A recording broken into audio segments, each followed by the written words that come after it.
Hi, I am Seth. Welcome to the channel.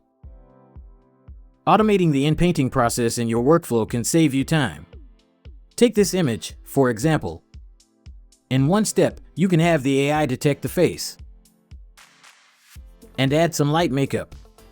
In the same step, get her clothes in-painted and change the clothing via prompt using a different checkpoint. And for the final step, select the eyes and enhance it with double the resolution.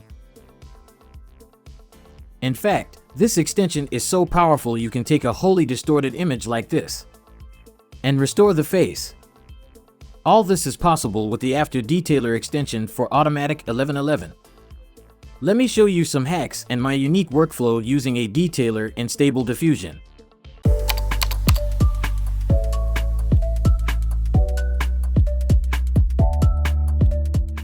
I will start the tutorial with the basic installation. Then go on to explain some of the settings. I cannot cover all the settings in one go, so I will explain some of them along with the workflow examples. This is the Automatic 1111 interface. You need to be familiar with this interface to understand the tutorial. If you are new to Stable Diffusion and don't know anything about this UI, then you can go to the channel and check out the Stable Diffusion playlist. To install ADetailer, go to Extensions, then open a new tab and go to this website. Scroll down to the Install section and copy this link.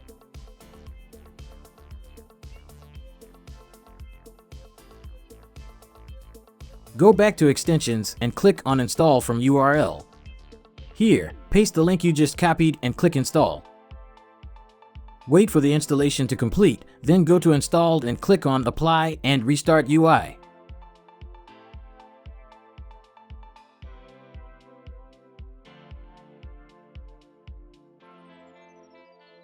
When you install this extension, it automatically downloads the basic models.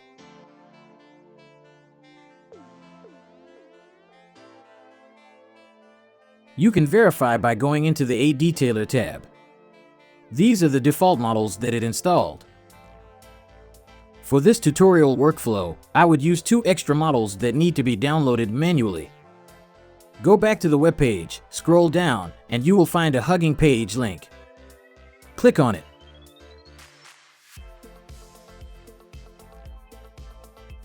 Download the Hand YOLO V8S and the Deep Fashion 2.pt files.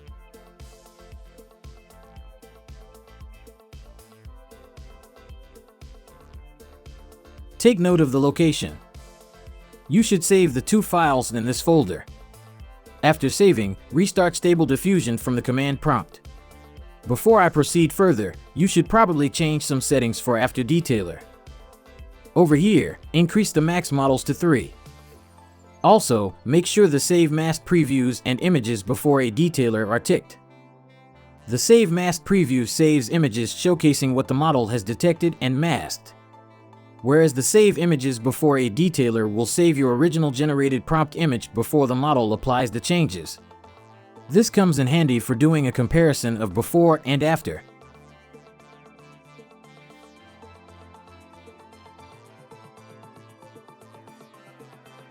When you expand the ADetailer tab, there is an Enable and Disable option.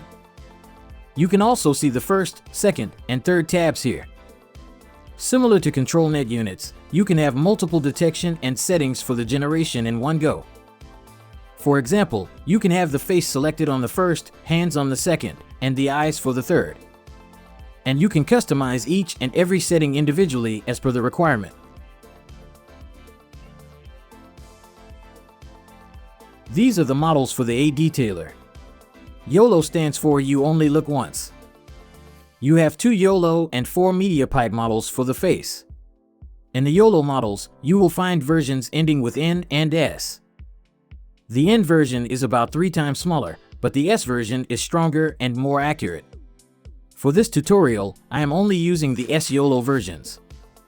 The face YOLO detects the whole face or multiple faces depending on the image. The YOLO version works for both realistic and 2D images. This model has a better detection algorithm and can also detect side faces. MediaPipe is weak for 2D images and has difficulty detecting faces, especially small faces. It can detect large and real faces easily. MediaPipe Face uses points along the face to detect the images. The Face Short detects faces closer to the camera. On the other hand, Face Full will detect faces further away from the camera. This is what the technical explanation says. However, I found it inconsistent. The image on the right is full, and the left is short. Whether you select full or short, the center image is detected almost always. Here is another example. Basically, there are settings that you can change to select specific faces above a given threshold. MediaPipe Face Mesh detects the face with a mesh algorithm. I did not find much use for it, but the detection model is different. The eyes-only model is excellent for detecting and post-processing the eyes of a realistic photo. I did try it on anime, and the post-processing doesn't work that well. The hand YOLO is a bit tricky because it's a hit or miss post-processing. At no point can you use the hand model to fix extra, missing, or deformed fingers. It can correct slight deformations or just enhance a clearer hand generation. However, if you have a clear hand with 5 fingers, it will just add details to it. If you try to completely denoise and regenerate it, the AI cannot accurately blend the regenerated hand along with the subject. The Person YOLO models detects and inpaints the whole or multiple subjects. It works for both 2D and realistic images. The Deep Fashion YOLO is for clothing and works well for realistic clothes. I did test it on an anime image, and it was able to detect it correctly. These are the support IDs for each style of clothing. It automatically detects and associates the ID when saving the image for reference. You can input positive and negative prompts over and above the main prompt. If you leave it blank, it will only use the main prompt. I will explain this in detail with a workflow example later in the tutorial. When the image is generated, the AI analyzes the image and detects as per whatever model you have chosen. In this example, you can see the values it attaches to each face. The more confident the model is, the higher the value. Confidence here implies the ability of the AI to correctly and accurately render details or corrections to the detection. In this image, if you want to make changes only to the center and right face, you can increase the threshold to 0.86. The model will then apply the details or changes as defined to anything above the value of 0.86 only. I will later explain the mask min and max area ratio during a workflow example.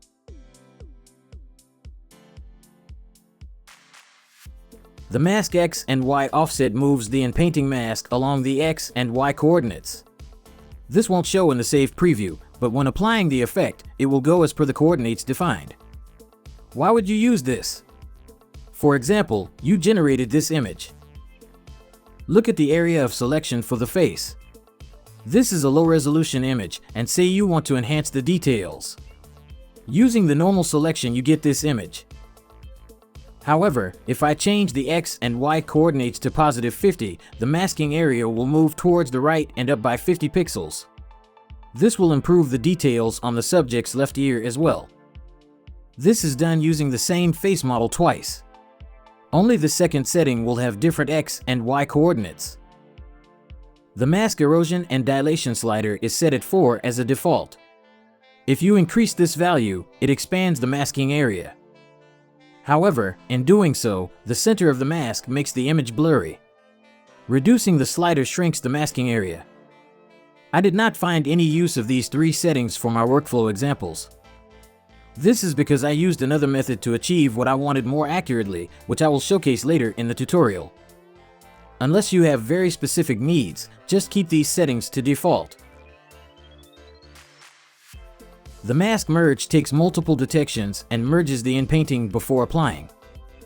Again, I found no use for this setting. However, the merge and invert option is unique and will show you how this option works in a workflow.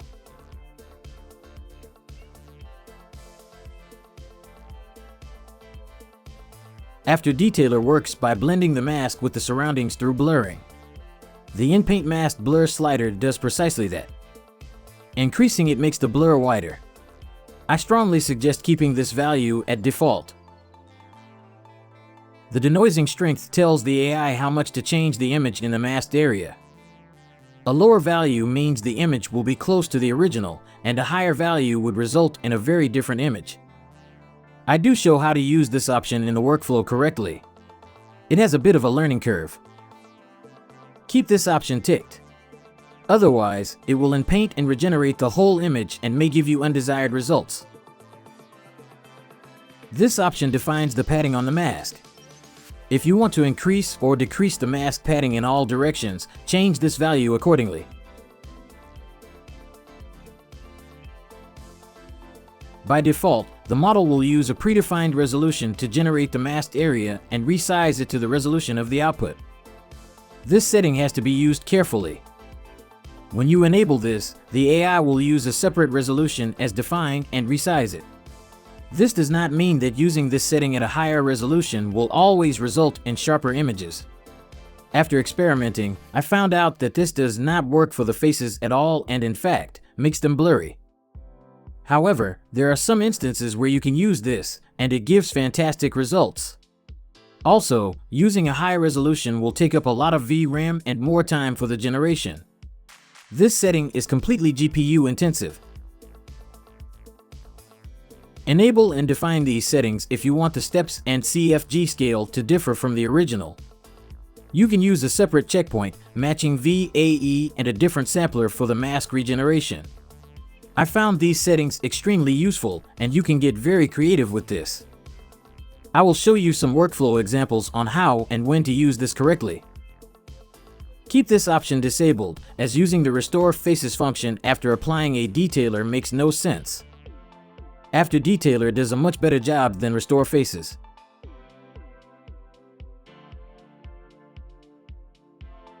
There is support for InPaint, Scribble, LineArt, OpenPose, and Tile ControlNet models for both SD 1.5 and SD XL. When using this option, make sure that the main ControlNet is not enabled.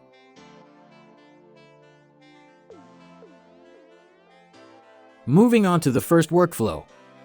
I am using a newly released checkpoint model called Stable Diffusion XL. I will be doing the ADetailer settings one step at a time so that it's easy for you to understand what happens at each stage. You can do everything at once in one step. That is the main point of using ADetailer. To start, let me generate a basic image.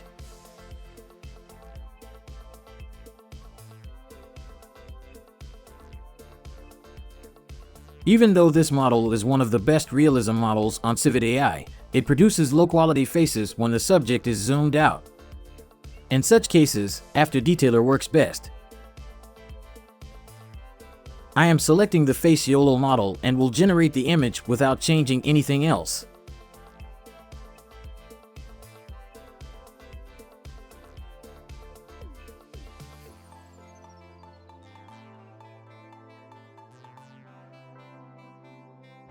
Okay, I am going to interrupt the generation process because it has detected too many faces.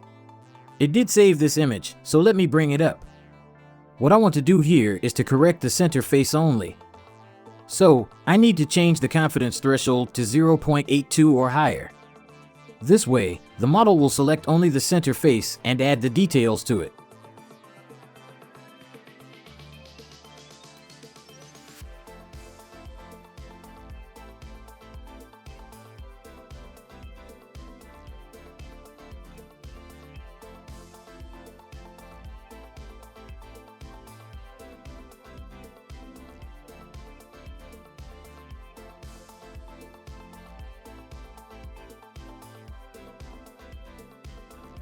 Perfect. Let's work on the hands.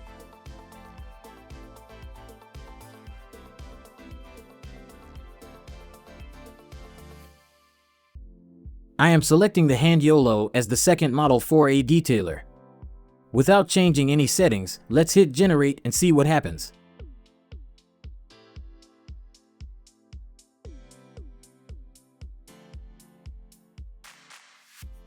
Let me bring up this image and show you a crucial limitation. You can see here that there is a hand in the background out of focus, but more prominent than the subject's left hand. The model has put a confidence value of the left hand to 0.35. This means that by changing the confidence threshold, there is no possible way to select only the right and the left hand. Neither is this possible by any other setting given in ADetailer. You might not face this situation, but I got it the first time I tried it. So, in this case, I will let it continue and add details to all three hands since the second hand is out of focus and in the background.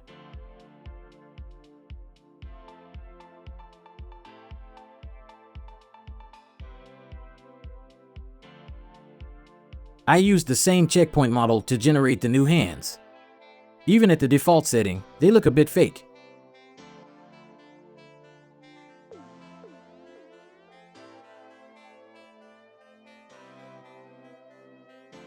What I will do here is use a separate checkpoint model called Realistic Vision only for the hands and see if it produces better results.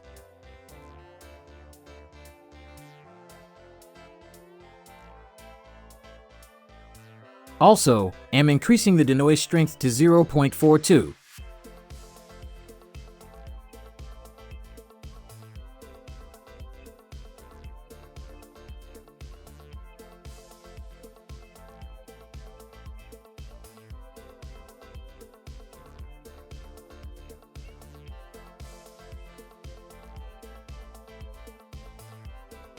This completely spoiled the hands.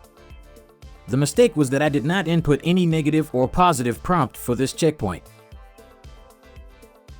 If you check out this checkpoint on Civit AI, this is its standard negative prompt. I just copied and pasted the same here. For the positive prompt, I will just put hand.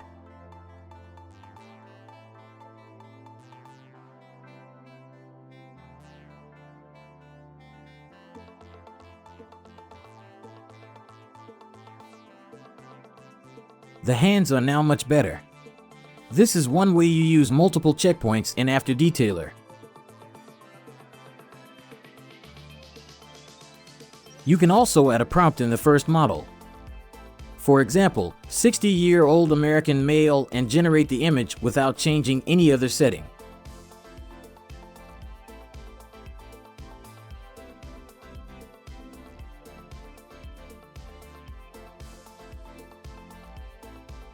To recap, I use one checkpoint to generate the base image.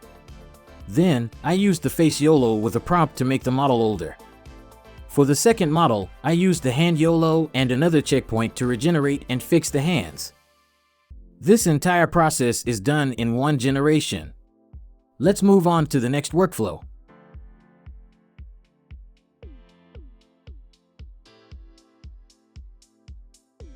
I will be using Realistic Vision for this workflow.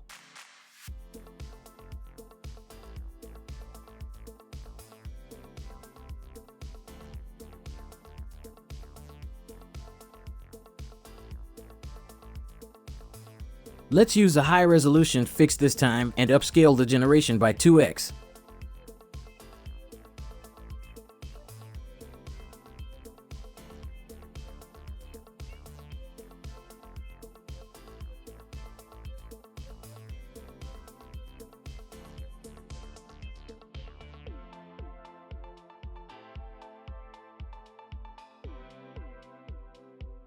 This is the base image. I will try adding light makeup using the face YOLO and a positive prompt.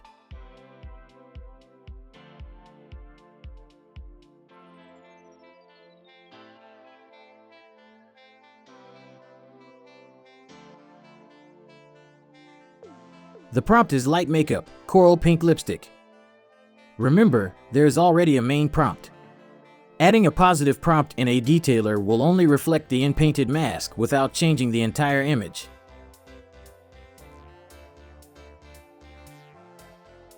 Nice! Now, I will use the Deep Fashion YOLO to change the clothing style.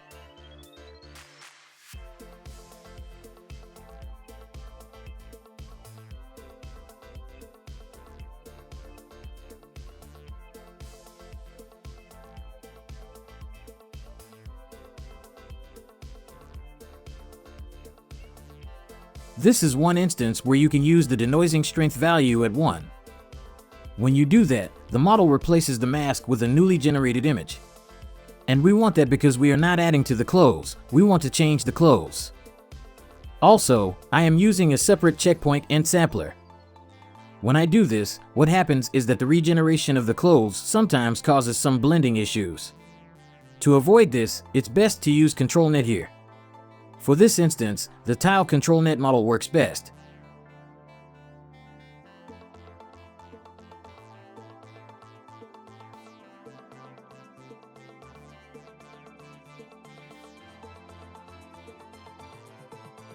For the last step, I use a third model to fix and enhance the eye resolution.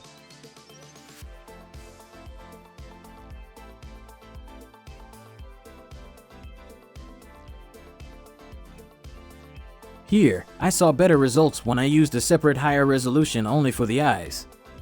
I did try it on the face, and it doesn't work well. It makes the face blurry. This may be checkpoint dependent. You might want to experiment with the face using different checkpoints. I tried a couple of different ones, and it did not work for me.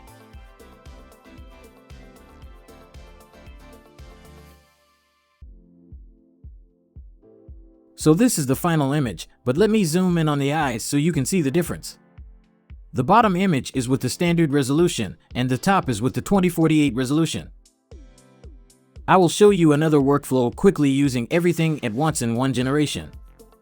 I am using the Think Diffusion XL checkpoint to generate the base image.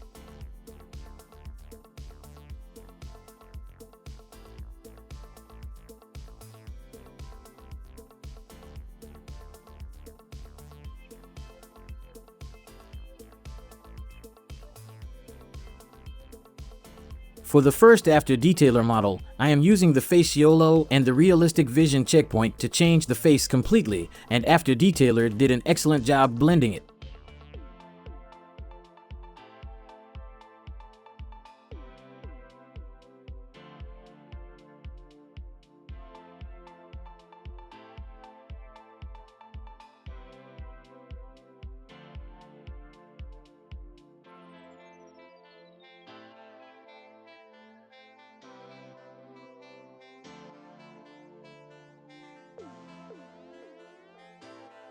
For the second model, I am using the Design YOLO to alter the clothes.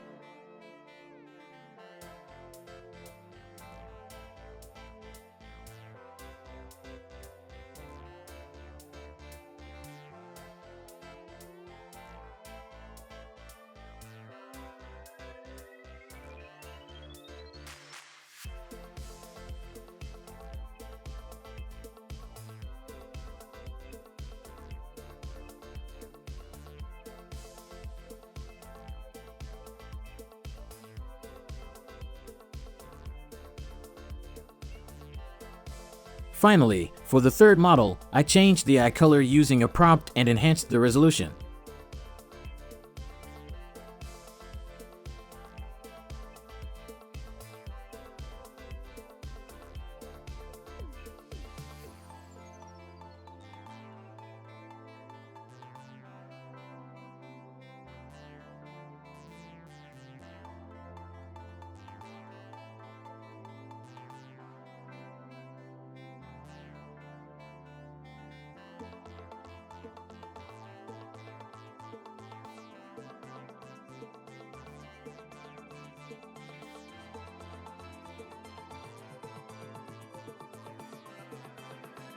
One reason why you might want to use multiple checkpoints is purely for aesthetics. In my example, the base image produced a beautiful bouquet and hair. However, the other checkpoint enhanced the face, the eyes, and the clothing.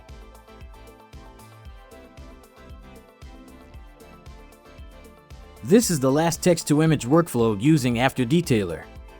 For this workflow, I am using the La Mysterious checkpoint.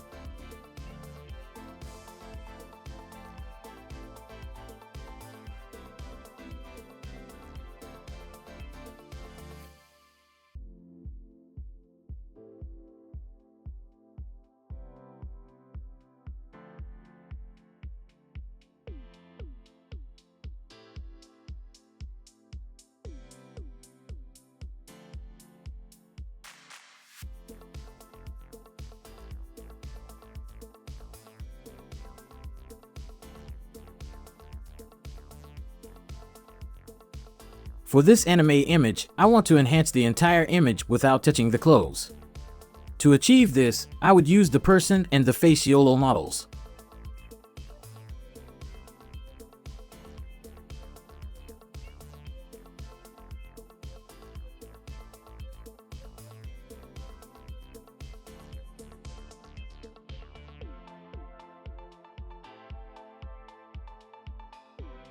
When you select the person model, this is how it masks the subjects.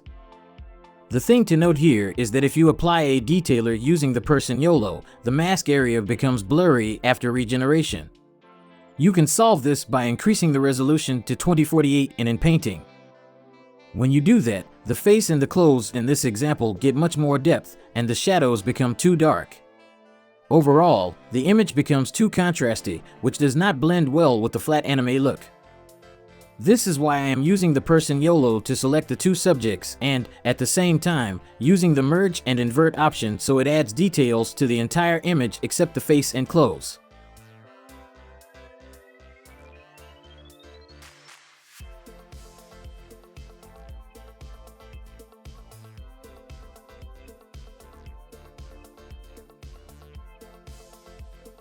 The second model is the face YOLO, and in the prompt, I will just add the text smile.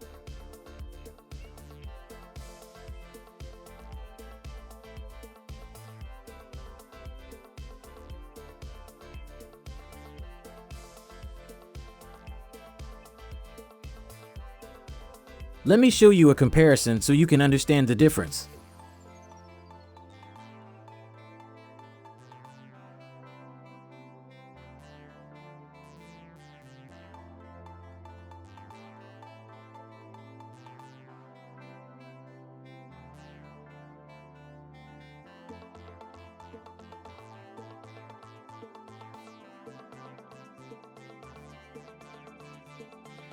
The image-to-image function with the ADetailer does give random results. The process is simple. After you generate the image-to-image, first copy the seed. Using the same seed, try and apply your after detailer settings to get the desired result. If you don't, then rinse and repeat. This image is ridiculous, but after about 8 to 9 tries, I could fix the face to an extent. The purpose of doing this was to test how robust the model can be if you know how to use it.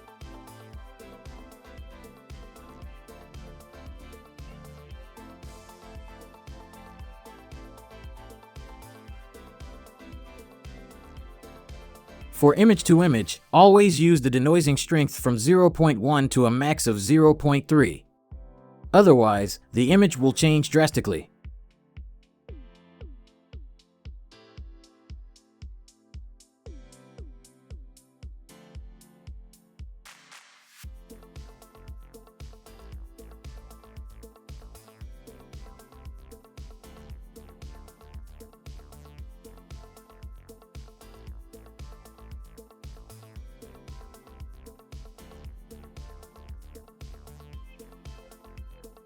The problem here is the model detected both faces.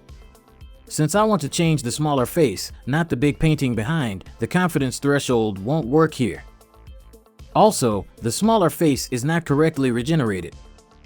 This is because the area it has to redraw the image for the smaller face is too big. Since the AI does not have anything to blend the regeneration with, you will always get an unblended regeneration.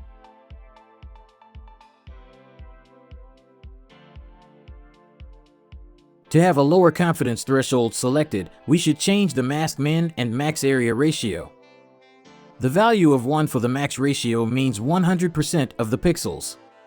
So, we have to do some guesswork here. The model should actually have a confidence threshold min and max value. However, it does not. Therefore, we have to estimate the percentage of the smaller face pixels in ratio to the entire image. A value of 0.01 would mean it is 1% of the whole image. So you start with 1% and increase the value till it selects and paints your subject. Fortunately, for my image, 0.01 worked, and I did not have to keep increasing it. When I selected a lower percentage of the masking area, it blended the image very well.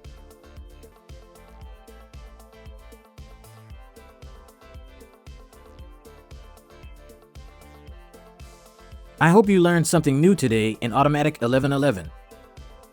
Until next time.